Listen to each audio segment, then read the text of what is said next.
Junie B. Jones' Aloha-ha-ha by Barbara Park is one of my absolute favorite read-alouds. We had just started reading this in school last week when we found out we were going to have to take a break from school. So I don't want that to stop the fun and craziness, I should say silliness, of Junie B. Jones. So Junie B. Jones' Aloha-ha-ha. And because good readers always go back and reread, I'm going to start at the beginning. Chapter 1, Flinging. Friday, dear first grade journal. I've got big news. Last night, Daddy told me a happy surprise, and it's called My Family is Going on an Exciting Vacation. I love this part. She spelled vacation wrong, and then she crossed it off and spelled it correctly. And it is going to be the time of our life, I tell you. I am trying to save my news for show and tell, but I don't think I can wait that long. That is how come I am going to ask my teacher to start that activity right exactly now. Please stand by. I stopped writing and raised my hand. Mr. Scary was not looking at me. When teachers don't look, you have to stand up and shout, or else how are they supposed to notice you? I stood up and shouted, Mr. S, how long until we have show and tell, do you think? Mr. Scary wrinkled his eyebrows at me. I am not supposed to call him Mr. S, I believe. Please sit down, Junie B, he said. It's still journal time, and journal time is quiet time. I nodded. Yeah, I know, only I'd actually like to wrap things up and get started with show and tell now. Mr. Scary sucked in his cheeks. Sit down, he said again. We will have show and tell shortly. I looked at the clock. How many minutes is shortly? I asked. Is it 1 minute or 8 minutes or 11 minutes? On account of, if it's 1 minute, I can wait, probably. But 11 minutes would be out of the question. Mr. Scary walked back to my desk and he sat me in my chair. I glanced up at him. All I'm looking for is a rough estimate, I said. Just then, my neighbor named May leaned across the aisle, and she did a giant shh in my face. I quick wiped my cheek. Ew, I hollered. Ew. Because May got spittle on me. That's why. And spittle is the grown-up word for spitooey. I zoomed to the back of the room and I climbed on the stool to reach the faucet, but Mr. Scary beat me to it. He wet a paper towel and wiped my face. Thank you, I said. I needed that. Mr. Scary rolled his eyes. You're being very rambunctious this morning, aren't you, Junie B. Jones? He said.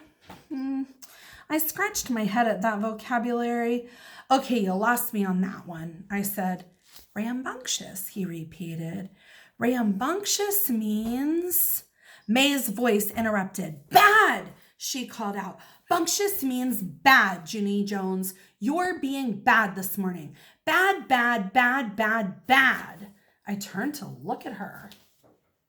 Her chair was spun around to face the back of the room. She was watching me like an audience. Mr. Scary ran his fingers through his tired hair. Then he went to May's desk, and he turned her back in the right direction. Teachers spend a lot of time adjusting people. After he came back, he bent down next to me, and he made his voice more private. Junie B, I know why you're excited, he whispered. Your mother called me on the phone last night, and she told me about your vacation next week. I threw out my arms, real thrilled, and I flinged myself way high in the air. I can't wait, Mr. Scary. I can't wait. I can't wait, I said. Mr. Scary grabbed my arms and he kept me from flinging. Okay, see, this is the wild behavior that I'm talking about, he said. I really need you to stay calm until show and tell, Junie B. Can you do that for me, please? I thought for a second.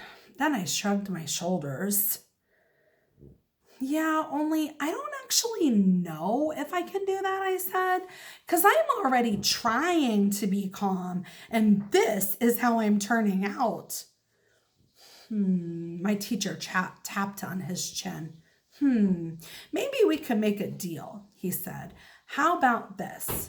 If you stay quiet and calm until show and tell, I'll let you go first. How does that sound? I bounced up and down at that exciting idea. That sounds like a D-E-E-L, I said. You mean D-E-A-L, said Mr. Scary. Deal is spelled with an A, Junie B. Whatever, I said.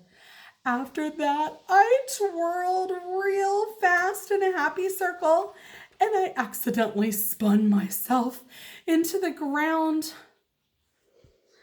On my way down, I knocked over the trash can and the sink stool.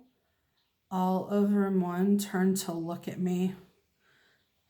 I sat up and waved my fingers. Do not be alarmed, people. I am perfectly okay, I said. After that, I stood up and dusted myself off. Then I went back to my seat. I looked at the clock again. No minutes had passed at all, hardly. I put my head down and did a groan. Time is as slow as a turtle. And that's all for chapter 1. See you later for chapter 2, Pair o' Dice. So what do you think the most important information was that happened in chapter 1? What were the most important parts of the story? Who was in the story? What's the most exciting thing that's happening in the story? What do you predict will happen next? And what other questions could you ask? See you later. Smiles, Mrs. Case.